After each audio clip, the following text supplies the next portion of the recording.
In the summer of 1845, a 27-year-old man named Henry David Thoreau walked into the woods outside Concord, Massachusetts.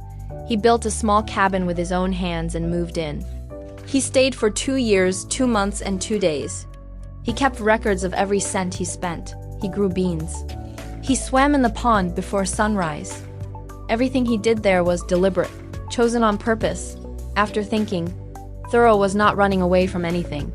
He had a specific question he wanted to answer. What does a human life actually require? What would remain if you stripped away everything that society says you need? He went to Walden Pond to find out. The first thing he found was that he did not mind the solitude. He had no neighbors.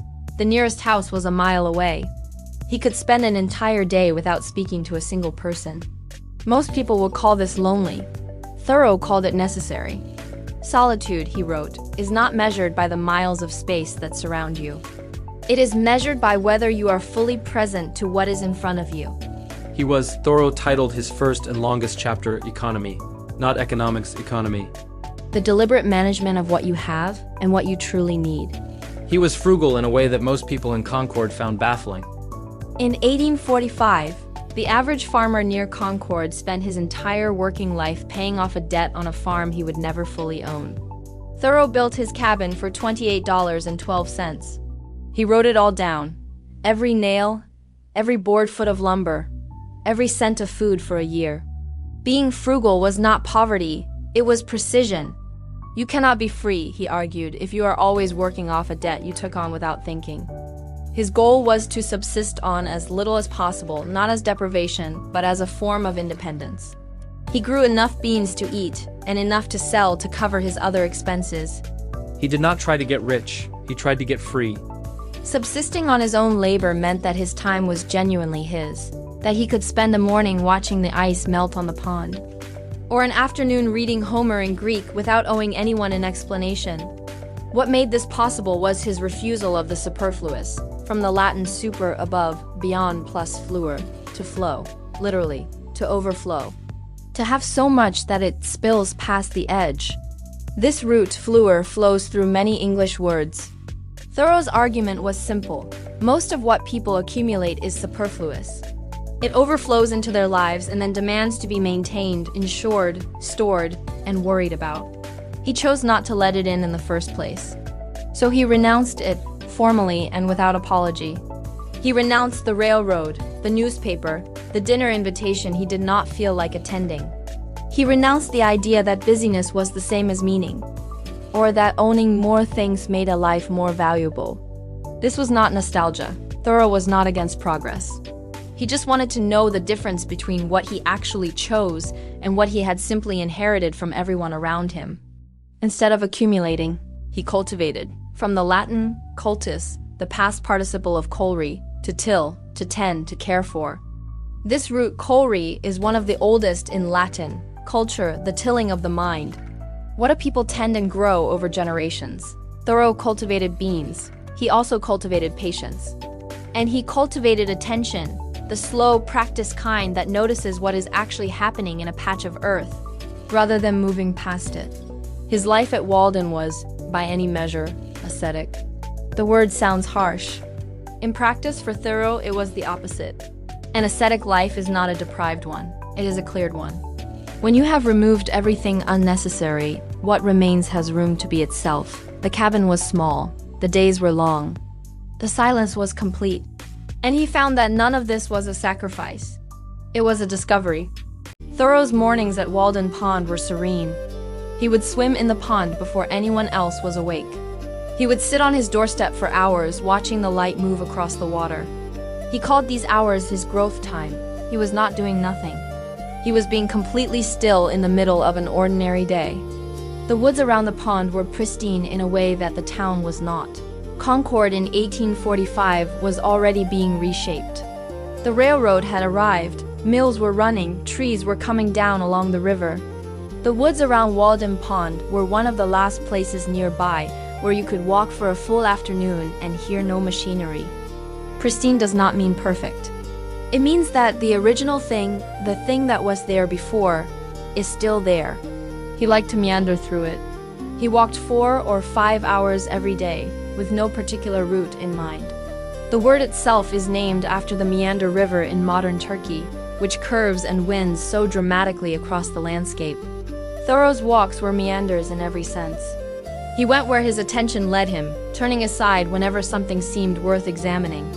What he developed on those walks was the capacity to revere the natural world, not in a detached, academic sense. He revered the pond because the pond did not pretend. It reflected exactly what was in front of it.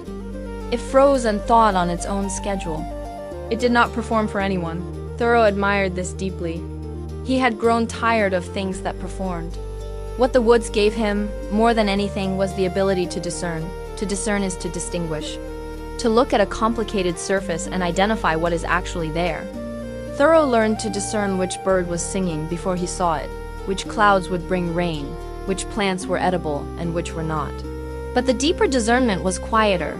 He learned to tell the difference between what he genuinely needed and what he merely thought he did, between what was truly his and what had been handed to him by habit and expectation. The experience at its best was sublime. A pond is not dramatic. A pine forest is not dangerous or exotic. But there were moments when Walden was not just beautiful. It was something larger than beauty. Sublime describes the experience of being in the presence of something so whole, so complete, that your ordinary concerns fall away. What Thoreau practiced at Walden, more than anything else, was introspection. Introspection, from the Latin intro, within, inward, plus spicere, to look, literally, to look within. This root, spicere, is one of the most generative in Latin. Inspect, to look into something carefully. Spectacle, something put forward to be looked at. Perspective, the view through a particular point. Retrospect, looking back at what has already happened. Prospect, looking ahead toward what might come. And the root reaches into science as well. Spectrum, the full range of what becomes visible when light is separated. Introspection is what Thoreau was doing every time he sat by the pond and simply watched himself think. It was the central work of the 2 years. This practice allowed him to transcend the ordinary rhythms and anxieties of his time.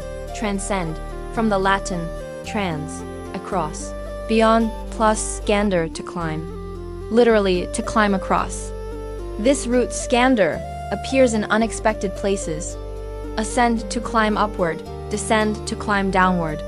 Condescend, to climb down towards someone, lowering yourself from a position of height. And here is the surprising one. Scan, originally to mark the meter of a poem by climbing through its syllables. Thoreau transcended the fear that most people carry without ever examining it. The fear that if they stop being productive, their life will turn out to have been empty. He stopped being productive in the conventional sense. His life did not become empty, it became his. His conclusions were profound. The most quoted line from Walden, "I went to the woods because I wished to live deliberately, to front only the essential facts of life, and see if I could not learn what it had to teach, and not, when I came to die, discover that I had not lived." That is not a line written by someone hiding from the world. That is a line written by someone who decided to look at it directly without flinching. And looking at it directly required dissent, from the Latin dis, apart, away, plus sentire, to feel. Literally, to feel differently from the group. This root sentire flows through a rich cluster of English words. Sentiment, a feeling held about something. Consensus, feeling together. A shared position. Consent, to feel with someone, to agree.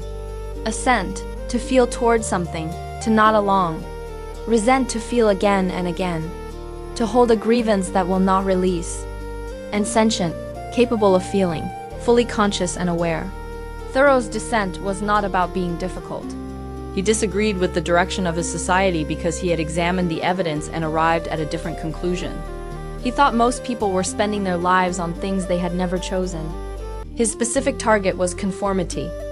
Most people, Thoreau argued, live lives of quiet desperation, not because their circumstances are terrible, but because they have never questioned the blueprint they were handed.